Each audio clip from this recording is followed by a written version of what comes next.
मरहबा collection mall, readymade कपड़ों का भरपूर खजाना, jeans pant, T shirt, cargo pant, night pant, बच्चे और बच्चियों के लिए अच्छे खूबसूरत और उम्दा ड्रेस। पता याद रखें, Jamur high school main road,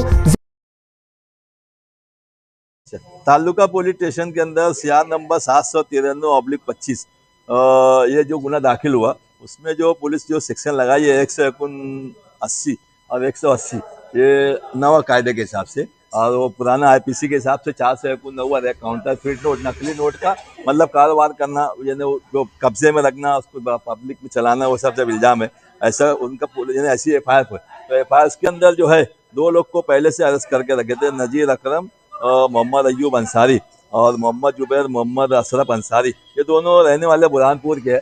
ये दोनों को अरेस्ट करके कोर्ट में हाजिर कर रहे थे पहले। तो वो लोग को जो है 6 तारीख तक का पुलिस कस्टडी पहले से दी हुई है। बाद में प्रोग्रेस हुआ, प्रोग्रेस के दरमियान में तौसीफ अंजुम मोहम्मद अकरम अंसारी इसको अरेस्ट करे। इसको अरेस्ट करके कोर्ट में आज हाजिर करे। इसको 7 दिन की पुलिस कस्टडी मांगे थे। तो इसमें हाँ? तो इसमें जो है, इसमें वो पुलिस वालों का ऐसा बोलना था कि नजीर अकरम जो है, इसने जो है इसको 6 लाख रुपये की काउंटर नोट, बोगस नोट दिया, चलाने के लिए दिया था, ऐसा उसका इल्जाम था।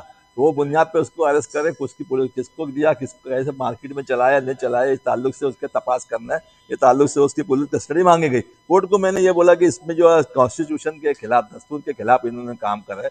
इनके लग ऐसा कोई भी सबूत नहीं है, कुछ भी नहीं है। एक आदमी के बोलने से कि अगर इसमें ऐसे ऐसा करा तो उसको अरेस्ट कर सकते, क्या उसको ऐसे अरेस्ट ही नहीं कर सकते, क्योंकि किसी के बोलने के ऊपर बिना सबूत के किसी को अरेस्ट नहीं कर सकते। कॉन्स्टिट्यूशनल राइट है, उसका लिबर्टी है, वो उसको लिबर्टी कर्टन कोई नहीं कर सकता।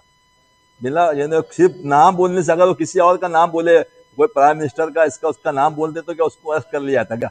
ऐसे जब तक उसकी इन्वेस्टिगेशन कंप्लीट नहीं होती, उसके खिलाफ कोई ठोस पुरावा मिलता नहीं, जब तक उसको अरेस्ट नहीं करना चाहिए था।